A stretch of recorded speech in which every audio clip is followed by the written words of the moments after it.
الحمد لله وكفى وسلام على عباده الذين اصطفى خصوصا على سيد الرسل وخاتم الأنبياء وعلى آله وصحابه نجوم الهدى وقادة التقى. أما بعد فأعوذ بالله من الشيطان الرجيم. بسم الله الرحمن الرحيم. قل هل يستوي الذين يعلمون والذين لا يعلمون إنما يتذكر أولو الألباب. وقال تعالى وعلمك ما لم تكن تعلم وكان فضل الله عليك عظيما.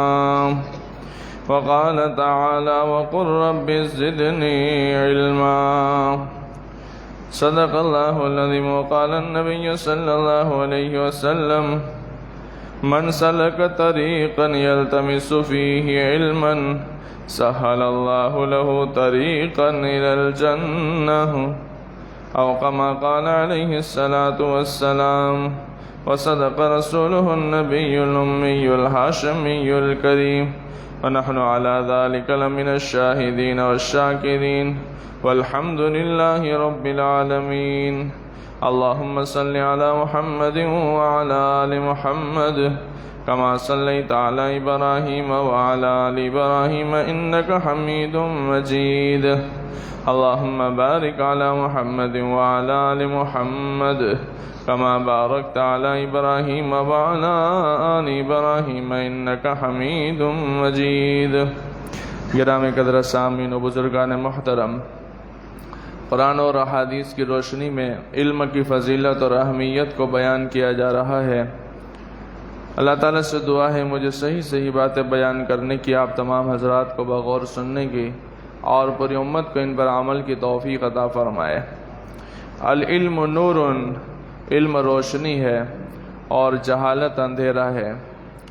زندگی گزارنے کے لیے اللہ کی مرضیات کے مطابق، رسول پاک صلی اللہ علیہ وسلم کی فرمودات کے مطابق زندگی گزارنے کے لیے انسان کے پاس علم کا ہونا بے حد ضروری ہے۔ علم ہوگا تو پتہ چلے گا کہ زندگی کیسے گزارنی ہے، اللہ کی پسندیدہ چیز کیا ہے، اللہ کی مرضی کیا ہے اور رسول پاک صلی اللہ علیہ وسلم کی چاہت کیا ہے۔ اگر علم نہیں ہوگا تو کوئی پتہ نہیں چلے گا کہ اللہ کی مرضی کیا ہے اور رسول اللہ صلی اللہ علیہ وسلم کی چاہت کیا ہے۔ اس لیے جہالت کی وجہ سے انسان اللہ اور اس کے رسول سے دور ہوتا چلا جائے گا اور پھر شیطان کا لقمہ بنے گا، شیطان کا شکار ہو جائے گا اور پھر دنیا بھی اس کی برباد ہوگی اور آخرت میں بھی وہ بہت زیادہ خسارہ اٹھائے گا۔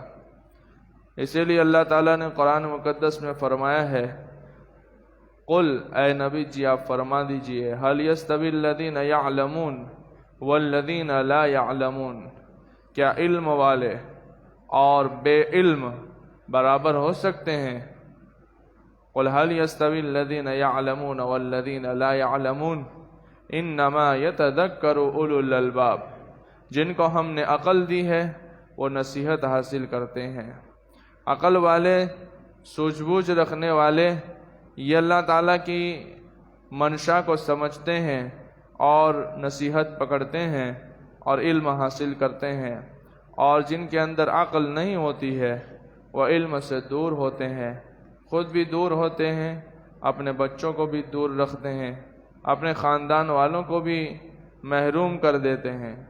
جن کے اندر عقل ہوتی ہے وہ نصیحت پکڑتے ہیں، خود بھی علم حاصل کرتے ہیں اور اپنے بچوں کو بھی علم حاصل کرنے کے لیے دینی درسگاہوں کے اندر بھیجتے ہیں، اور خاندان میں بھی علم آئے، اور علم اصل میں دین کا علم ہے، شریعت کا علم ہے، قرآن اور سنت کا علم ہے۔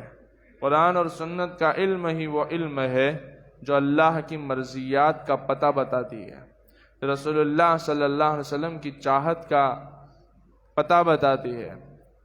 دین کے علم اور شریعت، قرآن اور سنت کے علم ہی سے اللہ کی مرضی معلوم ہوتی ہے اور رسول اللہ صلی اللہ علیہ وسلم کی مرضی معلوم ہوتی ہے۔ دنیاوی جو چیزیں ہیں وہ دنیاوی ہنر ہے، وہ ضرورت ہے، اور دین کا علم یہ ضروری ہے۔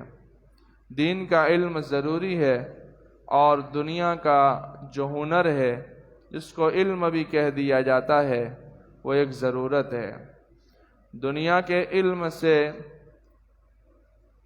اللہ کی مرضیات معلوم نہیں ہوتی ہے، دنیا کے ہنر سے رسول اللہ صلی اللہ علیہ وسلم کی مرضیات معلوم نہیں ہوتی۔ پتہ یہ چلا کہ دنیا کی جو چیزیں ہیں، جتنے ہنر ہے اور جتنے ڈگریاں ہیں، جتنے کورسز ہے، وہ سب کے سب ضرورت ہے اور حقیقی معنوں میں اس کو علم نہیں کہا جا سکتا ہے، کیونکہ دنیاوی علوم اور نالج کی وجہ سے، دنیاوی جانکاریوں کی وجہ سے اللہ کی مرضیات کا پتہ نہیں چلتا، رسول اللہ صلی اللہ علیہ وسلم کی مرضیات کا پتہ نہیں چلتا۔ دین ہی کا وہ علم ہے جس کی وجہ سے اللہ کی مرضیات کا بھی پتہ چلتا ہے اور رسول اللہ صلی اللہ علیہ وسلم کی مرضیات کا بھی پتہ چلتا ہے۔ 4-5 جمعہ سے اسی پر گفتگو ہو رہی ہے۔ بتایا یہ جا رہا تھا کہ علم حاصل کرنے کے لیے ہمارے اسلاف نے، ہمارے بزرگوں نے، ہمارے بڑوں نے کیسی کیسی قربانیاں برداشت کی ہے، کیسی کیسی تکالیفیں اور مشقتیں اٹھائی ہے۔ حضرت امام شافعی رحمۃ اللہ تعالی علیہ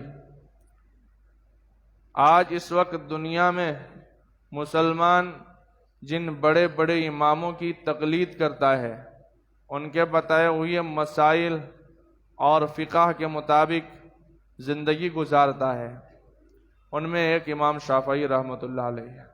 دنیا میں اس وقت لاکھوں نہیں کروڑوں کی تعداد میں لوگ ایسے ہیں کہ جو حضرت امام شافعی رحمۃ اللہ علیہ کو مسلک میں، منہج میں، مسائل میں، فقہ میں، فتویٰ میں اپنا امام تسلیم کرتے ہیں اور ان کے بتائے ہوئے مسائل کے مطابق زندگی گزارتے ہیں۔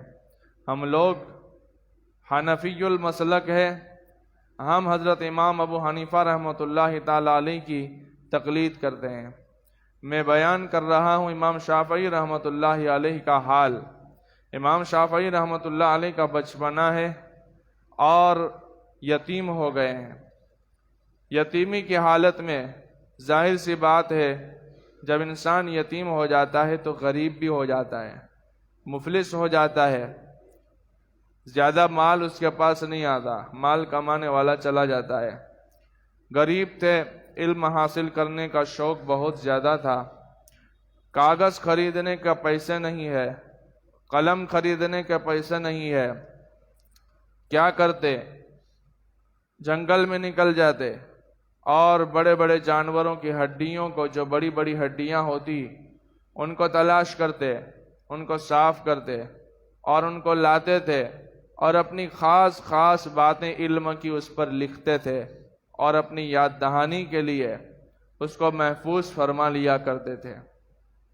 آ گئے وہ سفر کر کے حج کے ارادے سے، مکۃ المکرمہ میں مینا کی وادی میں ہے اور ایک بزرگ سے ان کی ملاقات ہو جاتی ہے۔ ایک بہت بڑے قافلے کے ساتھ وہ بزرگ حج کے لیے آئے ہوئے تھے۔ بزرگ ان سے خیر خیریت معلوم کرتے ہیں اور کھانے کی دعوت دیتے ہیں۔ امام شافعی رحمۃ اللہ علیہ کھانے کی دعوت کو فوراً قبول فرماتے ہیں۔ دسترخوان نکالا جاتا ہے، روٹی سوکھی ہوئی 2 ٹکڑے ان کے سامنے پیش کی جاتی ہے، وہ اسے کھانے لگتے ہیں۔ باتوں باتوں میں وہ بوڑھے انسان کہتے ہیں، وہ بزرگ انسان کہتے ہیں، آپ قریشی معلوم ہوتے ہیں۔ امام شافعی رحمۃ اللہ علیہ نے فرمایا کہ آپ نے صحیح فرمایا، میں قریشی ہوں، لیکن آپ کو کیسے پتہ چلا؟ بزرگ فرماتے ہیں کہ قریشی کی ایک خاص خصلت ہے، عادت ہے کہ وہ دعوت قبول کرنے میں بھی تکلف نہیں کرتے اور کسی کو دعوت دینے میں بھی تکلف نہیں کرتے ہیں۔ اس لیے میں آپ کی اس دعوت کو جو آپ نے فوراً میری قبول فرمایا، میں سمجھ گیا کہ آپ قریشی ہیں۔ کیا ارادہ ہے؟ فرمایا کہ میں امام مالک رحمۃ اللہ علیہ کی تلاش میں ہوں۔ یہ وقت کے بہت بڑے استاذ ہیں، ان کے پاس حدیثوں کا بہت بڑا ذخیرہ ہے، وہ لوگوں کا علم دیتے ہیں، علم پلاتے ہیں۔ میں علم حاصل کرنے کی غرض سے ان کی تلاش میں ہوں۔ کہنے لگے کہ وہ مدینے میں ملیں گے، لیکن مکہ سے مدینے کا سفر اور اس وقت کا سفر تھا، راستے اور سڑکیں ایسی نہیں تھی جو آج موجود ہے۔ پہاڑوں پر چڑھتے، پہاڑوں سے اترتے، ایسے راستے سے گزرتے 15 یا 17 دن اسی میں لگ جاتے تھے۔ کہنے لگے بزرگ کہ ہمارے قافلے میں ایک آدمی حج کو آیا تھا، وہ انتقال کر گیا، اس کا اونٹ خالی ہے، آپ میں اجازت لے لیتا ہوں ان کے رشتہ داروں سے، آپ اس پر سوار ہو کر ہمارے ساتھ مدینہ چلے۔ آپ کی علم کی جو پیاس ہے وہ پیاس بجھانے میں آپ کو کافی مدد ملے گی۔ امام مالک سے آپ کا رابطہ ہو جائے گا اور آپ اس سے علم حاصل کریں گے، وہ مدینے میں آپ کو مل جائیں گے۔ یہاں مکہ سے چلے ہیں اور 16 دن کا وہ سفر طے کیا ہے، 16 دن میں مکہ سے مدینہ پہنچے ہیں۔ امام شافعی رحمۃ اللہ علیہ نے 16 دن میں 16 قرآن مجید کو ختم کیا ہے، 16 دن میں 16 قرآن مجید کو ختم کیا ہے۔ مدینہ کے اندر پہنچے، نماز ہو رہی تھی، نماز میں شریک ہوئے ہیں۔ نماز میں شرکت کے بعد حلقہ لگا، اس حلقے کے قریب ہو گئے۔ وہ حلقہ حدیث کا حلقہ تھا، وہ امام مالک رحمۃ اللہ علیہ کا حلقہ تھا۔ امام مالک رحمۃ اللہ علیہ نے لوگوں کو علم دینا شروع فرمایا، حدیث بیان فرمانا شروع کی۔ امام شافعی رحمۃ اللہ علیہ فرماتے ہیں میں غریب، میرے پاس نہ لکھنے کے لیے کاغذ اور نہ قلم موجود تھا، میں کیا کرتا؟ سارے لوگ حدیثیں لکھ رہے تھے، اب میں کیا کرتا؟ ایک تین کا مجھے ملا، میں نے وہ تین کا اٹھا لیا اور اپنے ہاتھ کی ہتھیلی کو کاغذ سمجھ لیا۔ دوسرے لوگوں کی مشابہت اختیار کرنے کے لیے میں نے یہ حربہ استعمال کیا، اور جب استاد امام مالک حدیث بیان فرما رہے ہیں اور میں اپنے ہاتھوں کے اوپر اس کے لیے نشانیاں کر رہا ہوں اور گویا کہ ایک طرح سے لکھ رہا ہوں، حالانکہ تھا کچھ نہیں لکھنے کو، نہ قلم تھی نہ کاغذ تھا۔ جب مجلس ختم ہو گئی، سارے لوگ اٹھ کر کے چلے گئے، امام شافعی رحمۃ اللہ علیہ اپنی جگہ پر بیٹھے ہوئے ہیں۔ امام مالک رحمۃ اللہ علیہ نے ان کو اپنے نزدیک، اپنے قریب بلایا، فرمایا بچہ کیا خیال ہے، کیا کر رہے تھے؟ امام شافعی رحمۃ اللہ علیہ نے فرمایا کہ میں حدیثیں لکھ رہا تھا۔ فرمایا کہاں لکھی بتاؤ؟ امام شافعی رحمۃ اللہ علیہ نے فرمایا کہ یہ تنکا اور یہ ہتھیلی، میں اس پر لکھ رہا تھا، بتاؤ کہاں لکھی ہوئی ہے؟ یہ تو حدیث کی بے ادبی ہے، آپ اس طرح حدیث کے ساتھ مذاق نہیں کر سکتے ہیں۔ امام شافعی رحمۃ اللہ علیہ نے اپنا حال بیان فرمایا، استاد جی غریب انسان ہوں، میرے پاس لکھنے کو کاغذ نہیں، قلم نہیں ہے، اس لیے میں لوگوں کی مشابہت اختیار کرنے کے لیے دراصل ایک تنکا لے کر کے ہاتھ پر گھما رہا تھا، حقیقت میں وہ حدیث اپنے دل میں لکھ رہا تھا۔ امام مالک رحمۃ اللہ علیہ نے فرمایا اچھا اگر آپ میں نے جو حدیثیں بیان کی ہے اس میں آدھی سنا دے تو میں جانوں کہ تم سچ بول رہے ہو۔ امام شافعی رحمۃ اللہ علیہ نے حدیثیں پڑھنا شروع فرمائی، تقریباً 100 حدیثیں امام شافعی رحمۃ اللہ علیہ نے اپنے استاد امام مالک رحمۃ اللہ علیہ کو سنا دی۔ ایسے ہی علم حاصل کیا جاتا۔ آج ہمارے پاس مدارس موجود ہے، دینی درسگاہیں موجود ہے، دین کی حفاظت کے قلعے موجود ہے، علم حاصل کرنے کے لیے ہمارے پاس کارخانے موجود ہے بنے بنائے، جہاں بچوں کو آنے اور جانے کے لیے، سفر کے لیے گاڑیاں موجود ہے، اچھی سے اچھی سائیکل موجود ہے، اچھے سے اچھی سڑکیں موجود ہے۔ ہمارے گھر کے بغل کے اندر علم کے دریا بہہ رہے ہیں اور ہم اپنے بچوں کو علم حاصل کرنے کے لیے وہاں نہیں بھیجتے۔ یہ امام شافعی رحمۃ اللہ علیہ ہے جو بعد میں چل کر کے امام المسلمین بنے، اور جیسا کہ میں نے شروع میں عرض کیا کہ اس وقت لاکھوں نہیں کروڑوں کے اندر مسلمانوں کی ایسی تعداد موجود ہے جو امام شافعی رحمۃ اللہ علیہ کے بتائے ہوئے مسلک کے مطابق اپنی زندگی گزار رہی ہے۔ انہوں نے ایسے علم حاصل کیا، پہلے علم ایسے ہی حاصل کیا جاتا تھا۔ آگے چلتے ہیں۔ امام شافعی رحمۃ اللہ علیہ کے بعد ایک طالب علم جن کا نام احمد ہے، اور وہ بہت ہی زیادہ غربت میں علم حاصل کرنے کے لیے اپنے دوستوں کے ساتھ استاذ کے پاس آتے ہیں، اور اپنے استاذ کے پاس آتے ہیں تو تھوڑا کھانا بھی ساتھ لاتے ہیں۔ غریب ہے، مفلس ہے، استاذ کے پاس آ کر کے علم حاصل کرتے ہیں۔ ایک دن گزرتا ہے، 2 دن گزرتے ہیں، 3 دن گزرتے ہیں، احمد کا کھانا ختم ہو جاتا ہے۔ احمد کا کھانا ختم ہو جاتا ہے۔ 1 دن کا فاقہ ہوتا ہے، 2 دن کا فاقہ ہوتا ہے، 3 دن کا فاقہ ہوتا ہے۔ 3 دن گزر جاتے ہیں اور کھانے کو کچھ نہیں ملتا ہے۔ کبھی ایسا ہوا ہے، کبھی تجربہ کیا ہے ہم نے؟ 3 دن کی بھوک کیا ہوتی ہے؟ 3 دن کی بھوک وہ ہوتی ہے کہ سامنے اگر بچے کا جنازہ ہو تو آدمی بچے کے جنازے کو نہیں دیکھے گا، اگر کھانا موجود ہوگا تو پہلے کھانا دیکھے گا۔ اس کو فاقہ کہتے ہیں، اس کو بھوک کہتے ہیں۔ اٹھا نہیں جاتا ہے، اٹھتے ہیں تو چکر آتے ہیں۔ احمد کے دوست احمد کو سمجھاتے ہیں کہ آپ ہمارے ساتھ کھانا کھا لے، لیکن احمد کہتے ہیں مجھے یہ چیز گوارا نہیں کہ اپنے دوستوں کے اوپر میں بوجھ بنوں۔ میں اپنے دوستوں پر بوجھ بننا نہیں چاہتا، میں اپنے دوستوں کو مشقت میں ڈالنا نہیں چاہتا ہوں۔ تم اپنی ضرورت کا کھانا لائے ہو، میرا انتظام اللہ تعالیٰ فرما دیں گے۔ پھر تھوڑا کھانا کھا لیتے ہیں اور اس کے بعد وہ اونٹوں کے اسٹیشن کے پاس چلے جاتے ہیں۔ ہمارے زمانے میں ریلوے اسٹیشن ہے، بس اسٹیشن ہے، رکشہ اسٹیشن ہے۔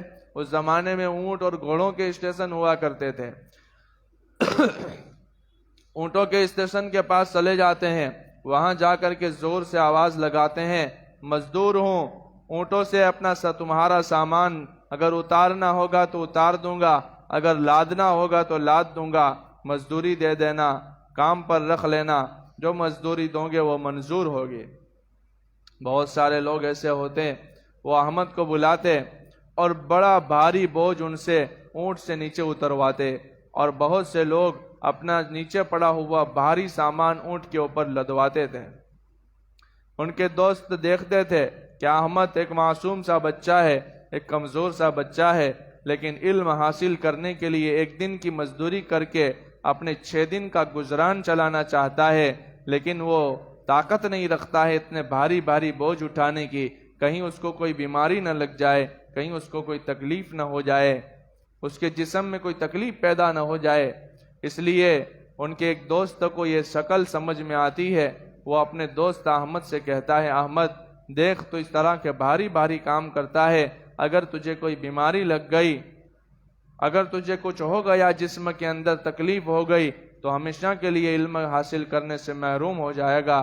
اس لیے میں تمہیں ایک شکل بتاتا ہوں، تم میرے کھانے پہ راضی نہیں ہو، تم میرا کھانا کھانے کے لیے راضی نہیں ہو، ایک کام کرو، میرا جو کچھ بھی پڑھا ہوا لکھا ہوا کاپیوں میں موجود ہے، تمہاری رائٹنگ، تمہارا خط بہت اچھا ہے، تم اپنے ہاتھ سے لکھ دو، یہ میرا لکھ دو اور میرا کھا لو، میرا کام کر دو اور اس کی اجرت میں میرا کھانا کھا لو۔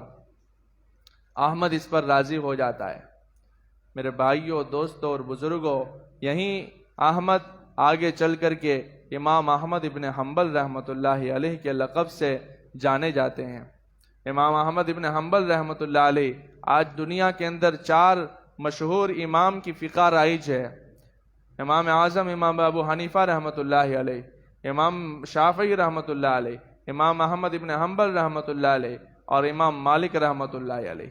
انہوں نے قرآن اور حدیث سے علم حاصل کیا، زندگیاں اس پہ وقف کر دی، اور لوگوں کو اللہ کی منشا کیا ہے قرآن میں، حدیث میں نبی کریم صلی اللہ علیہ وسلم کی منشا کیا ہے، یہ ساری چیزیں امت کے سامنے پیش فرمائی۔ امت کے ایک بڑے طبقے نے امام احمد ابن حنبل رحمۃ اللہ علیہ کی فقہ کو پسند فرمایا، ان کے مسائل کے مطابق زندگی گزارنا انہوں نے پسند فرمایا۔ اللہ تبارک و تعالی یہ مقام اور مرتبہ عطا فرماتے ہیں۔ ابن تیمیہ رحمۃ اللہ علیہ بھی اپنے وقت کے ایک بڑے امام گزرے، امام ابن تیمیہ رحمۃ اللہ علیہ۔ غیر مقلدین زیادہ طور پر ان کی باتوں کے مطابق عمل کرنے کی وہ اپنے لیے فخر سمجھتے ہیں، بادشاہ وقت کے عتاب کے شکار ہو گئے۔ پہلے زمانے میں بادشاہ ایسے ہوا کرتے تھے کہ جس کے پیچھے پڑ گئے، خاص طور پر بڑے بڑے علماء، بڑے بڑے بزرگ، بڑے بڑے فقیہ، بڑے محدث، بڑے مفسر، تو ان کو جیلوں میں بند کر دیتے تھے۔ اور اختلاف ہوتا تھا کسی حق بات کے مسئلے کا، مولوی صاحب نے، فقیہ نے، محدث نے اور اس بڑے عالم نے کوئی ایسا مسئلہ بتا دیا جو بادشاہ کو پسند نہیں، تو بادشاہ کہتا تھا اپنا مسئلہ بدل لے یا پھر میری طرف سے عذاب اور میری طرف سے سزا بھگتنے کے لیے تیار ہو جا۔ امام ابن تیمیہ رحمۃ اللہ علیہ کو بادشاہ نے جیل میں ڈال دیا۔ 2 دن گزرے، 3 دن گزرے، تیسرے دن بادشاہ اپنے وزراء کے ساتھ، اپنے دوستوں کے ساتھ اپنے دربار میں موجود تھا۔ ایک آدمی، ایک بچہ چھوٹا سا دوڑا ہوا، روتا ہوا، بلکتا ہوا، سسکیاں بھرتا ہوا بادشاہ کے قریب آیا۔ سارے لوگ اس کی طرف متوجہ ہو گئے۔ اس طرح رو رہا تھا بے دردی کے ساتھ کہ جتنے درباری، جتنے وزراء وہاں موجود تھے، انہوں نے بادشاہ سے کہا، بادشاہ سلامت، آپ اس کی تکلیف کو ضرور دور فرما دے، آپ اس کی فریاد سنیں اور اس کی فریاد کو ضرور دور فرما دے، آپ جو چاہت ہے اس کی چاہت پوری کر دے۔ بادشاہ نے اشاروں میں کہا کہ ضرور میں اس کی چاہت کو پوری کر دوں گا، بتائیے تمہاری چاہت کیا ہے، تمہیں کیا تکلیف پہنچی ہے، تمہیں کیا پریشانی ہے، کس وجہ سے رو رہے ہیں؟ وہ بچہ کہنے لگا کہ میرے استاذ کو آپ نے جیل میں بند کر دیا ہے اور 3 دن سے میرا سبق نہیں ہوا ہے، 3 دن سے میں نے علم حاصل نہیں کیا ہے، 3 دن سے علم سے میں محروم ہوں، اس لیے بادشاہ میری چاہت یہ ہے کہ مجھے اپنے استاد کے ساتھ جیل میں بند کر دیا جائے۔ جیل کی تکلیفیں تو میں برداشت کر لوں گا، لیکن وہاں میں اپنے استاد سے علم حاصل کرتا رہوں گا، علم پیتا رہوں گا، علم پڑھتا رہوں گا، سبق لیتا رہوں گا۔ میرے بھائیوں اور دوستوں اور بزرگوں، اس وقت جو علم ہمارے پاس موجود ہے، اس کے لیے بڑی بھاری قربانیاں پیش کی گئی ہے۔ حضور پاک صلی اللہ علیہ وسلم نے جو علم وحی کے ذریعے سے حاصل کیا ہے، وہی کوئی معمولی چیز نہیں ہوتی تھی، وہی اتنی بھاری ہوتی تھی کہ اگر اونٹ کے اوپر حضور پاک صلی اللہ علیہ وسلم موجود ہوتے اور چھوٹی سی آیت کا ٹکڑا اترتا تھا تو اونٹنی کی گردن زمین پر بچھا دیتی تھی، اونٹنی اپنی گردن کو زمین پر بچھا دیتی تھی، اپنی زبان کو باہر نکال دیتی تھی۔ صحابی کا بیان ہے، صرف قرآن کریم کے علم کا ایک ٹکڑا غیر اولی الضرر نازل ہوا، غیر اولی الضرر، اتنا ٹکڑا نازل ہوا اور حضور پاک صلی اللہ علیہ وسلم کی ران مبارک میری ران پر پڑی ہوئی تھی، اس حال میں یہ وحی آئی، اس حال میں قرآن اتنا اترا، صرف غیر اولی الضرر اترا، وہ اس کی وجہ سے اتنا بوجھ مجھے معلوم ہوا کہ مجھے ایسا لگتا تھا کہ میری ران پھٹ جائے گی۔ علم کے لیے اتنی تکلیفیں حضور پاک صلی اللہ علیہ وسلم نے برداشت فرمائی، صحابہ کرام رضوان اللہ علیہم مجمعین نے برداشت فرمائی ہے۔ حضور پاک صلی اللہ علیہ وسلم کے پاس ایک جماعت وہ تھی کہ جن کا کام صرف حضور پاک صلی اللہ علیہ وسلم سے علم حاصل کرنا تھا اور بس، ان کی کوئی کھیتی باڑی نہیں تھی، ان کا کوئی باغ باغیچہ نہیں تھا، ان کی کوئی دکان نہیں تھی، ان کے کوئی تجارت نہیں تھی، ان کا کوئی دوسرا دھندا نہیں تھا۔ حضور پاک صلی اللہ علیہ وسلم کی مسجد کے سامنے ایک چبوترا، ایک اوٹلا تھا، اس اوٹلے کے اوپر وہ صحابہ کرام رضوان اللہ علیہ مجمعین پڑے رہتے تھے، ایک دوسرے سے علم حاصل کرتے رہتے تھے۔ حضور پاک صلی اللہ علیہ وسلم تشریف لاتے تھے، آپ صلی اللہ علیہ وسلم کے پاس دیوانہ وار تشریف لے جاتے، حضور جو قرآن انہیں سناتے فوراً یاد کرتے اور ایک دوسرے کو سناتے، ایک دوسرے کو یاد کراتے۔ حضور جو ارشاد فرماتے حدیث کی شکل میں، وہ اس کو سنتے اور وہ اپنے سینے میں محفوظ فرماتے اور اپنے دوسرے ساتھیوں کو سکھاتے اور دنیا بھر میں وہ علم کو وہاں سے آگے چلاتے تھے۔ انہی کو ہم اصحاب صفہ کہتے ہیں، صفہ والے، چبوترا والے، جن کی تعداد کم و بیش رہتی تھی، تقریباً 70 یعنی 70 کے قریب وہ رہتے تھے، 70 صحابہ۔ ان کے کھانے پینے کا کوئی انتظام نہیں، کہیں سے کچھ آ گیا تو کھا لیتے تھے اور اگر نہیں آیا تو فاقہ، ملا تو روزی اور نہ ملا تو روزہ۔ اس حال میں انہوں نے علم حاصل کیا۔ پھر ان کے بعد تابعین کا دور آیا، اور تابعین میں بھی انہوں نے بڑی مشقتیں برداشت کی، بڑے پاپڑ بیلے، اس کے بعد علم حاصل کیا اور علم حاصل کر کے ہم تک پہنچایا۔ حضرت امام ابو حنیفہ رحمۃ اللہ علیہ کے پاس ایک صاحب آئے، بڑے مالدار تھے، اور اپنے چھوٹے لڑکے کو لے کر کے آئے، امام صاحب کی خدمت میں حاضر کیا، اور امام صاحب سے فرمایا کہ میرے بچے کو علم سکھاؤ، ان کو علم دین پڑھاؤ۔ امام صاحب رحمۃ اللہ علیہ نے ان کو اپنے پاس میں رکھ لیا۔ تھوڑے دن گزرے، امام صاحب رحمۃ اللہ علیہ کی یہاں ایک شرط تھی۔ شرط یہ تھی کہ امام صاحب رحمۃ اللہ علیہ اپنا شاگرد اس کو بناتے تھے جو پہلے حافظ قرآن بن گیا ہو، پہلے اس کو قرآن کا حافظ بناتے، اور اس کے بعد اس قرآن کے علوم کو، حدیث کے علوم کو سکھاتے تھے۔ محمد جو طالب علم تھا، ان سے پوچھا کہ آپ حافظ قرآن ہو؟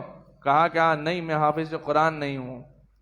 امام صاحب نے دیکھا کہ بچہ بڑا ہوشیار، بڑا ذہین ہے، اور ان کے اندر یاد کرنے کی صلاحیت اور طاقت بہت زیادہ ہے، اس لیے ان سے کہہ دیا جاؤ پہلے قرآن کے حافظ بنو، قرآن کے حافظ بن کر کے میرے پاس آؤ، میں تمہیں علم دوں گا۔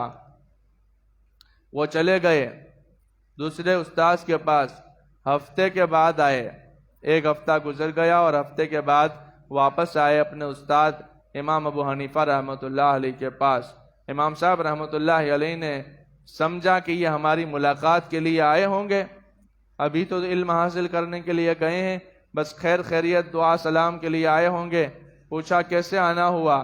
فرمایا استاد جی آپ نے مجھے قرآن کا حافظ بنانے کے لیے حکم دیا تھا، بھیجا تھا، میں گیا اور میں نے ہفتے بھر میں قرآن کریم کو حفظ کر لیا، میں قرآن کا حافظ ہو کر کے آپ کے پاس اب علم حاصل کرنے کے لیے آیا ہوں۔ امام صاحب رحمۃ اللہ علیہ نے ان کا علم دینا شروع فرمایا، اور اتنا علم انہوں نے حاصل کیا، اتنا علم حاصل کیا کہ وہ وقت کے امام محمد رحمۃ اللہ علیہ بن گئے۔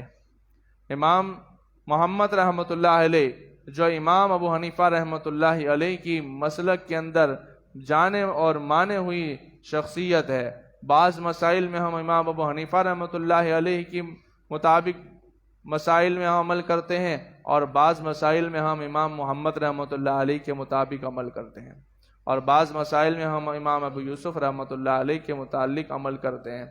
امام محمد رحمۃ اللہ علیہ اتنا بڑا علم حاصل کیا کہ امام شافعی رحمۃ اللہ علیہ کے بھی استاد بنے۔ امام شافعی رحمۃ اللہ علیہ جس کا میں نے ابھی تذکرہ فرمایا، ان کے بھی استاد بنے۔ اللہ تعالیٰ نے علم بھی بڑا دیا تھا، جسم میں بھی موٹے اور تگڑے تھے۔ امام شافعی رحمۃ اللہ علیہ اپنے استاذ کی 3 ایسی خوبیاں بیان فرماتے تھے ہمارے استاذ کو اللہ تبارک و تعالیٰ نے ایسا خوبصورت بنایا ہے کہ اگر کوئی آدمی اسے دیکھے تو اس کی آنکھیں بھر جائے، اور ہمارے استاذ کو اللہ تعالیٰ نے ایسا جسم عطا فرمایا ہے کہ اگر وہ بیٹھے تو جگہ کو بھر دے، اور ایسی زبان عطا فرمائی ہے کہ اگر وہ بولے تو دماغ کے اندر علم کو بھر دے۔ تو بھائیوں، دوستوں اور بزرگوں، یہ علم ہے کہ جس کے لیے بڑی مشقتیں برداشت کی گئی، بہت زیادہ قربانیاں پیش کی گئی، بہت زیادہ مجاہدے برداشت کیے گئے، اور اس کے بعد یہ علم آج ہماری گھر کی دہلیز تک پہنچا ہے، اور ہمارے شہر میں جگہ جگہ پر علوم کے مرکز اور علوم کے ادارے قائم کیے گئے ہیں، علم کے ادارے قائم کیے گئے ہیں مدارس کی شکل میں۔ شروع سال ہے، اپنے بچوں کو علم حاصل کرنے کے لیے مدارس کے اندر داخلہ دلوائے، ان کو قرآن کریم کا حافظ بنائے، ان کو شریعت اور سنت کے علوم سے مالا مال فرما کر کے ان کو عالم دین بنائے، ان کو قاری قرآن بنائے۔ مدارس میں نصاب ہوتا ہے عالم بننے کا، اتنی کتابیں پڑھائی جاتی ہے، پہلے سے چلا آ رہا ہے، تقریباً 8 یا 9 سال لگتے تھے۔ 8 اور 9 سال کے اندر بچے عالم دین بنتے ہیں، لیکن ہمارے یہاں مدرسہ طیبہ کے اندر جو حضرت مفتی حنیف صاحب چڑھا دامت برکاتہم العالیہ کے زیر نگرانی میں یہاں بائی پاس پر چلتا ہے، وہاں پر ہماری وقت کے جو تقاضے ہیں، بچے جو چھوٹے ہوتے ہیں یا بڑے ہوتے ہیں، ان کے دوسری زندگی کی بہت ساری مشغولیات ہوتی ہے، ان کے ماں باپ کی دوسری آرزوئیں ہوتی ہے۔ بعض یہ چاہتے ہیں کہ ہم اپنے بچوں کو 8-9 سال تک مدرسے کو نہیں دے سکتے ہیں، تو یہاں مدرسے طیبہ کے اندر 5 اور 6 سال کا عالمیت کا نصاب بنایا گیا ہے۔ 5 اور 6 سال اگر اردو سے بیٹھے گا بچہ تو 6 سال کے اندر عالمیت کو مکمل کرے گا اور قرآن اور حدیث کے علوم کو اپنے سینوں کے اندر محفوظ کرنے میں وہ کامیابی حاصل کرے گا۔ 6 سال کا نصاب بھی بنایا گیا ہے۔ اس لیے اگر کوئی حضرات اپنے بچوں کو 6 سال میں عالم دین بنانا چاہتا ہے تو ان کے لیے بھی علماء کرام فکر فرما رہے ہیں، مدارس والے ان کے لیے بھی ترتیبیں منظم کر رہے ہیں اور مرتب کر رہے ہیں۔ اللہ تبارک و تعالیٰ سے دعا ہے کہ اللہ تبارک و تعالیٰ مجھے اور آپ کو اور پوری امت مسلمہ کو صحیح سمجھ عطا فرمائے اور علم دین کی اہمیت کو سمجھنے کی اور زیادہ سے زیادہ علوم کو حاصل کرنے کی اور اپنے بچوں کے اندر علوم کو اتارنے کی اللہ تبارک و تعالیٰ توفیق عطا فرمائے۔ آمین۔ وصلی اللہ تعالی علی خیر خلقہ محمد و صحبہ اجمعین برحمتک یا ارحم الراحمین۔